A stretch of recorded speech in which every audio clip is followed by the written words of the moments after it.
चाललो आहोत बुद्ध लेणी, जी अजून एक पुढं आहे आणि पुढं जाताना अंबिका ही जी बौद्ध लेणी आहे त्या लेणीच्या समूहातील काही लेण्या ह्या पुढं कोरलेल्या आहेत, पाहू शकता. हे आहेत पाण्याच्या टाक्या, ज्या की दुसरी जी बुद्ध लेणी आहे त्या बुद्ध लेणीकडे जाताना लागते तुम्हाला. आणि खूप अशा ह्या पाण्याच्या टाक्या इथं कोरलेल्या आहेत. बौद्धकालीन ज्या लेण्या होत्या तिचे अवशेष पण इथे आहेत, पाहू शकता. हे आहेत पाण्याच्या टाक्या. खूप मोठ्या प्रमाणात इथे अशा पाण्याच्या टाक्या खोदलेल्या आहेत. तर चला तर मग पुढे. तर मित्रांनो, तुम्हाला पुढची जी बौद्धकालीन लेणी आहे किंवा बौद्ध लेणी आहे त्या लेणीला जाण्यासाठी हा रस्ता आहे आणि हे पूर्ण जंगल आहे, पाहू शकता तुम्ही. तर मित्रांनो, पुढची जी बौद्ध लेणी आहे त्या लेणीला जाताना तुम्हाला रस्त्यामध्ये असे कोरीव लेणे दिसतील, जे की काळाच्या ओघात आता नष्ट होण्याच्या मार्गावर आहेत, पण त्यांचं ते अस्तित्व तुम्ही पाहू शकता. कोरीव असे काम करून ठेवलेले आहे ते, अशा लेण्या आहेत त्या. तर मित्रांनो, फायनली पोहोचलो आहोत जी बुद्ध लेणी आहे त्या बुद्ध लेणीची. आणि पाहू शकता अंडर गव्हर्नमेंटच्या असल्यामुळे इथे आता एक नवीन रस्ता बनवण्याचं काम चालू आहे. हे तिला केलेली रेलिंग आहे किंवा प्रोटेक्टिव्ह कवर आहे. आणि ही आहे बुद्ध लेणी, जी की तुम्ही पाहू शकता.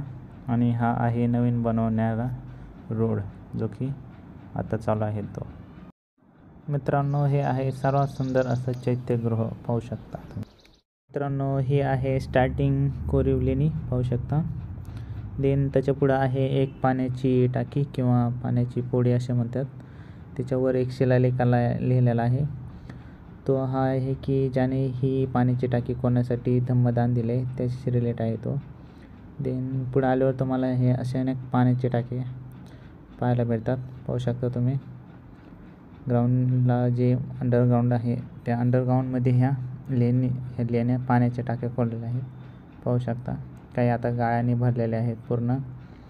आणि सुंदर असे ह्या लेण्या खोदलेल्या आहेत. अजूनही खूप अशा कोरीव लेण्या आहेत पुढे, तर दाखवतो तुम्हाला. चला तर मग. तर थोडं पुढे आल्यानंतर तुम्हाला मित्रांनो पाहू शकता तुम्ही, ही एक लेणी आहे.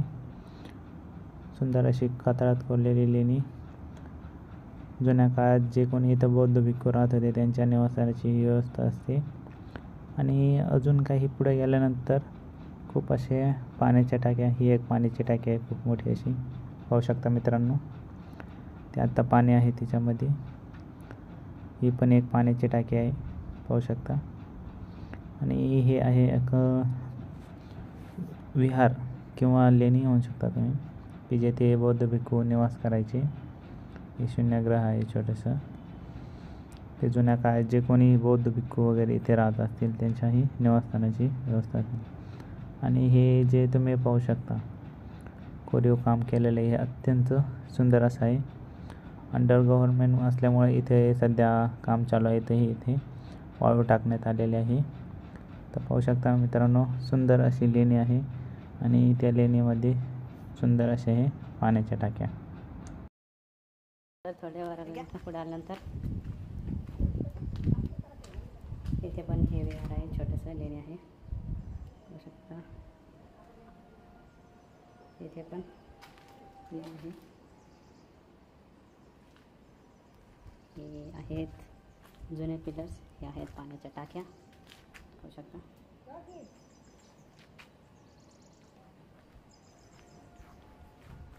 हे जुन्या काळातले पिलर्स, कोरीव किल्ले आहेत, त्याच्यात पडझड झाले आहे पाण्याच्या टाक्या.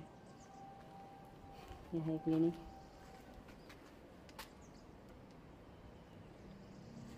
ही पण लेणी आहे, हे पाण्याच्या टाक्या आहेत. हे जे दिसत आहे हे आहे खोबणी. हे जे लेणी आहे ह्या लेणीला जुन्या काळात प्रोटेक्शनसाठी या खोबणीचा उपयोग हा कशाच तरी डोर वगैरे टाकण्यासाठी करत असते. तर मित्रांनो, थोडं पुढं आल्यानंतर तुम्हाला अजून एक पाण्याची टाकी दिसते, पाहू शकता. ही आहे लेणी समूह आणि वरही खूप अशा लेण्या आहेत. आणि येथील सर्वात एक चांगलं चैत्यगृह किंवा सर्वात वैशिष्ट्य म्हणजे तुम्ही पाहू शकता हे जे समोरील चैत्यगृह आहे, तुम्ही पाहू शकता. हे आहे येथील बुद्ध लेणीतील चैत्यगृह. त्याच्यामध्ये आतमध्ये असणारा जो बुद्ध स्तूप आहे तो एकदम साधा सिंपल आहे. आणि तुम्ही पाहू शकता ही जे आहे बौद्ध लेणीची जी कमान आहे ती पिंपळाची आकार आहे. त्याच्यावर जे शिल्प आहे ते आहेत एक गरुडाचं आणि एक नागाचं पाहू शकता तुम्ही. आणि त्यांच्या दोन्ही बाजूला 2 बुद्ध स्तूप कोरलेले आहेत पाहू शकता. सुंदर असे कातळात कोरलेले हे चैत्यगृह आणि त्यामध्ये असणारे हे सुंदर असे शिल्प पाहू शकता मित्रांनो. खूप सुंदर असे शिल्प आहेत. ते थोडं पुढे गेल्यानंतर मित्रांनो अजून काही तुम्हाला पाण्याच्या टाक्या लागतात पाहू शकता, ज्या गाळाने पूर्ण भरलेल्या आहेत. आणि पुढे गेल्यानंतर तुम्हाला अजून काही कोरीव लेण्या दिसतात तर पाहू शकता तुम्ही. हे आहेत काही कोरीव लेण्या ज्याची आता पडझड झालेली आहे. आणि खूप अशा ह्या पाण्याच्या टाक्या पण आहेत पाहू शकता. ती एक पाण्याची टाकी आहे, त्याच्या पुढे अजून एक पाण्याची टाकी आहे पाहू शकता. असा हा खूप मोठा समूह आहे मित्रांनो की जेथे खूप पाण्याच्या टाक्या आणि लेण्या कोरलेल्या आहेत. त्याच जे लेण्या आणि पाण्याच्या टाक्याच्या वरच्या बाजूला अजूनही काही कोरीव लेण्या आहेत पाहू शकता. वरच्या भागामध्ये आहेत त्या खूप सुंदर अशा आहेत.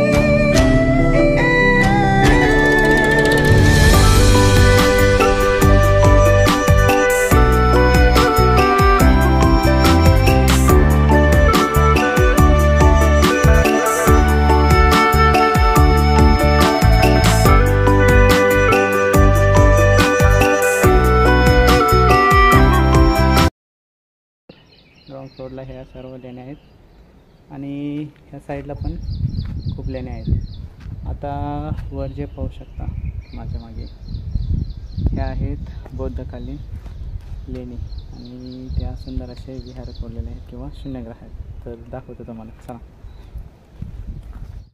लेण्याला जाण्यासाठी जुन्या काळातील लेणी पायऱ्या कोरलेल्या आहेत पाहू शकता.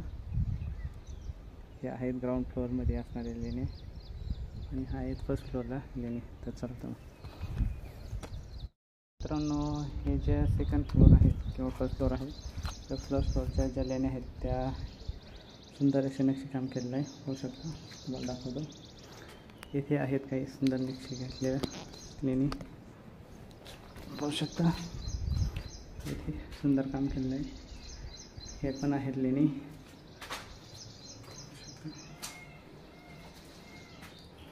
जुन्या काळात बौद्धकालीन हे कोरलेले आहेत.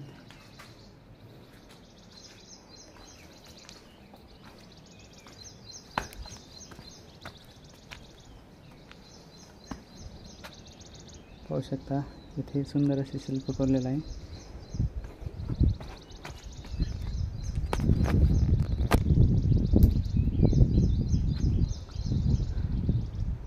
बौद्धकालीन स्तूप हे ह्या विहार किंवा छोटी जी लेणी आहे त्या लेणीवर कोरलेले आहे.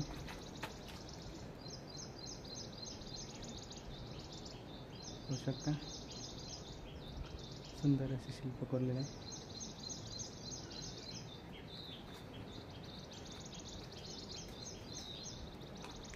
त्रिरत्नाचं शिल्प आहे. इथं पिंपळाच्या आकाराची कमान आहे.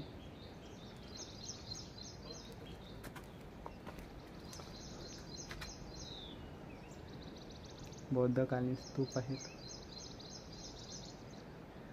हे सगळं जुन्या काळात कोरलेलं आहे. बौद्धकालीन आहे सगळं. हे लेणी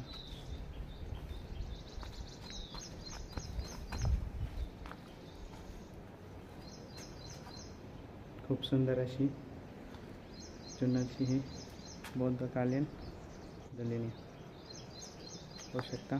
सुंदर असे शिल्प पाण्याने नसलेली लेणी. हे आहे फर्स्ट फ्लोअर, त्याच्या खाली आहे ग्राउंड फ्लोअर आणि हिच्याच पलीकडे आहे अजून काही बौद्ध लेणीचा समूह चालत होतो. इथे वर जाण्यासाठी मार्ग होता पण तो आता तुटलेला आहे, होऊ शकतं.